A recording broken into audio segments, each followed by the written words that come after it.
Hi అండి. నమస్తే. Welcome to అమ్మో కిట్టూస్ వరల్డ్. ఈరోజు వీడియోలో చాలా త్వరగా అయిపోయి స్నాక్ రెసిపీ చూపించబోతున్నానండి. Kerala famous banana chips recipe.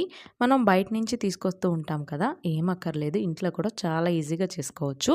మరి ఎలా చేయాలో చూసేద్దాం. ఇక్కడ నేను 3 పచ్చి అరటికాయలని తీసుకున్నానండి. దీనికోసం ఇలాగ అటు ఇటు కట్ చేసేసి పైన ఉన్న తోలంతా పీల్ ఆఫ్ చేసి ఇలాగ మంచినీళ్ళలో వేసేసుకోవాలి. ఇప్పుడు ఒక చిన్న బౌల్ తీసుకొని 1 స్పూన్ వరకు పసుపు, 2 స్పూన్ల వరకు ఉప్పు వేసుకొని వాటర్ వేసుకొని ఇది కొంచెం కలిపి పక్కన పెట్టుకోండి.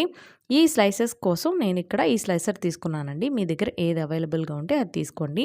ఇప్పుడు డీప్ ఫ్రై కోసం ఆయిల్ బాగా హీట్ అయిన తర్వాత హై ఫ్లేమ్లో పెట్టుకొని చక్కగా ఇలాగ స్లైసర్తోనే డైరెక్ట్గా ఆయిల్లో వేసుకుంటే మనకి పని చాలా ఈజీగా అవుతుంది. ఒక్కొక్క అరటికాయ చిప్స్ కూడా మనకి అతుక్కోకుండా ఉంటుందండి.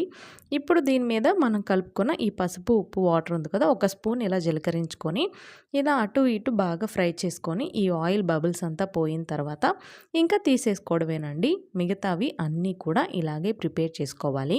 మామూలుగా అయితే ఈ కేరళ చిప్స్ని కొబ్బరి నూనెతో డీప్ ఫ్రై చేస్తారు, కానీ ఆ ఫ్లేవర్ మనకు నచ్చదు కాబట్టి నేను ఇక్కడ సన్ఫ్లవర్ ఆయిలే వాడాను. అన్నీ కూడా ఇలా ప్రిపేర్ చేసుకొని ఇంకా సర్వ్ చేసుకోవడమేనండి.